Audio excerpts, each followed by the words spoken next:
Hi, welcome to Grow With Angie.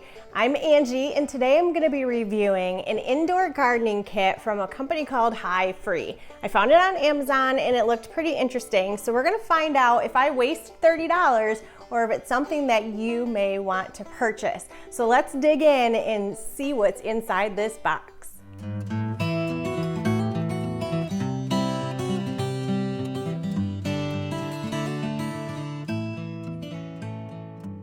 All right, so you might recognize this as a normal tote that you could probably buy at the store, and I know a lot of people do DIYs like this, but it is kind of nice that everything's all cut and it comes with a complete kit. I did open it to make sure parts were in it. I did notice they're using this as a foam padding for the inside of the kit to hold it together, and it looks like these are net covers.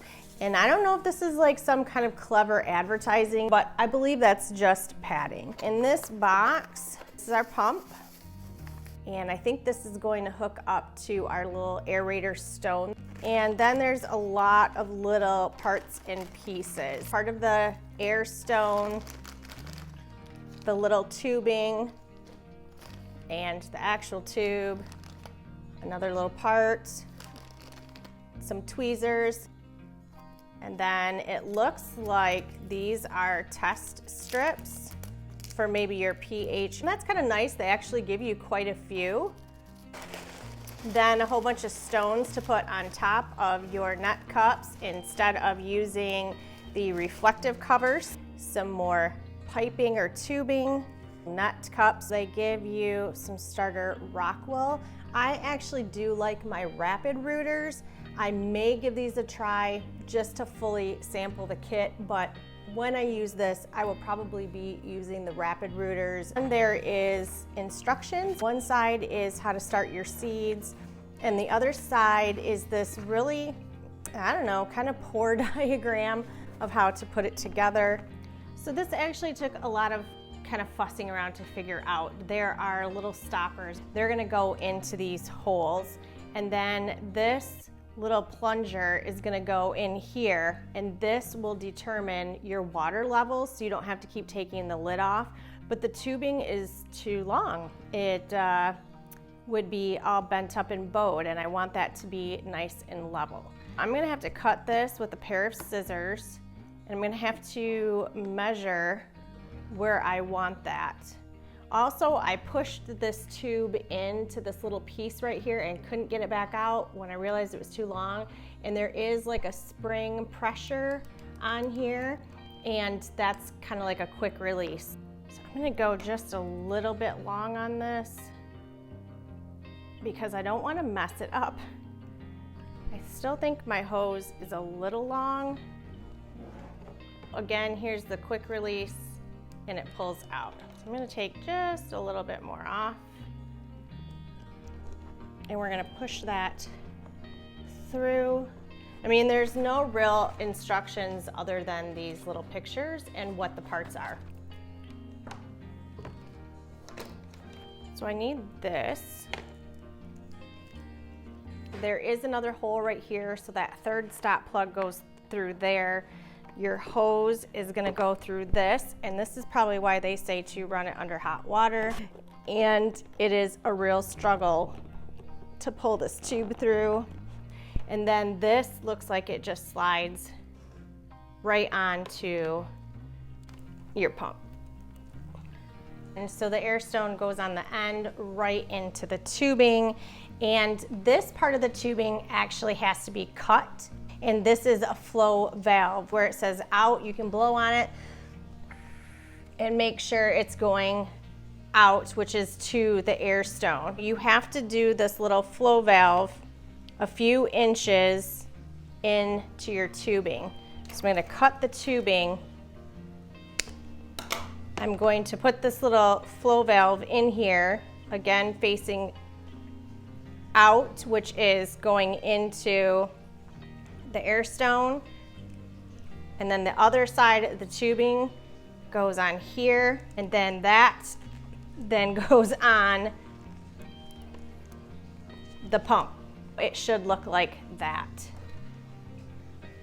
And you can pull out your tubing if you want this to lay in here a little bit better. The next thing is to fill it up with water and make sure it's not leaking and our air bubbler is working. So after playing around with it a little bit off camera, again, trying to figure this out, I decided to change these plugs. I have the big flat side here and the little side sticking inward. Don't know if it really matters too much, but I did change all of those.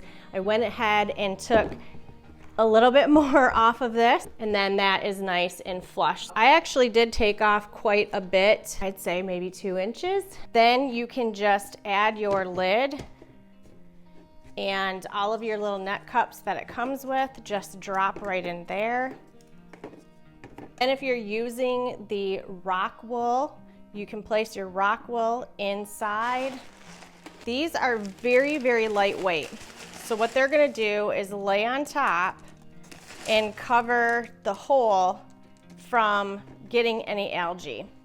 So I might try a couple with these and then a couple with my rapid rooters and my reflective covers. All right, I filled the tub up with water and you can see that my Airstone is working. So we do have it going the right direction. It is making quite a bit of noise because of the bubbling. And I have my air pump over here. It does have some rubber feet. Make sure it's not on its side where it would be making noise. Depends on where I set this up, but you are gonna get a vibration noise from this. Just take that into account that there will be some vibration noise with your pump, but at least we've got it going the right direction and that makes me very happy. Now what we're going to do is test our pH water. This is something that I do with all of my hydroponics, and I use one of these electronic sticks. And I'm gonna go ahead and do my pH because my pH at home is very high.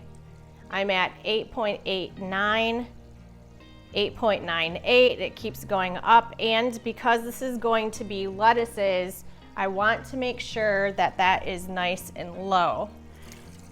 Because I want to take this down quite a bit, I'm gonna do 2 squirts of that. And then I'll let this aerate and circulate in here for about an hour and I'll check my numbers again and I'll be adding food, but I'm going to wait a day or 2 to just let the seeds sit.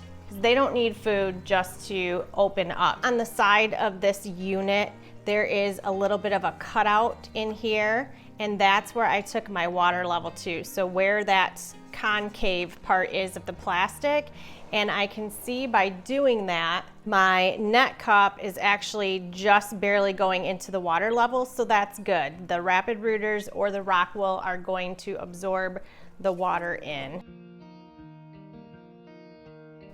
All right, so the front 3 are the rock wool with the little pebbles, which in my brain, I don't know how the little sprouts are gonna come through this, but I'm gonna give it a try. And then these are my rapid rooters with the seeds and just reflective covers. The last thing I wanted to show was this little piping on the side. You can see it is totally full of water, and that is gonna let you know when your water level gets too low because it is filtering through that. So if it's halfway down, you can fill it up. But you do want, as your plants to grow, some of the water to naturally come out, and that is how your roots are going to get oxygen and the food at the same time. What I think I'm going to do is build a little PVC stand that goes up over top of it. Take one of my grow lights and possibly attach it to it, zip tie it, and then this can go up over top of the unit once the lettuces are growing. If you want to continue watching the journey of this and see how it does, I will be posting on my Instagram, and I might do a follow-up video later on, so check that out as it grows. But I'm hoping getting the lettuce out of those units and into something else that I can really control their individual pH in food might be a little bit more successful than putting them in with everything else. If I was running one of my big units all lettuce, it would be totally fine. And I also love doing these reviews for you. So if you have any questions or comments on how this went together, I hope it made sense. I hope you could figure it out, because this, in my opinion, is a big fail. that's a fail. Leave a comment down below, and as always, subscribe to the channel for more updated content, and we'll see you on the next episode of Grow with Angie. So I'm gonna have to figure this out now.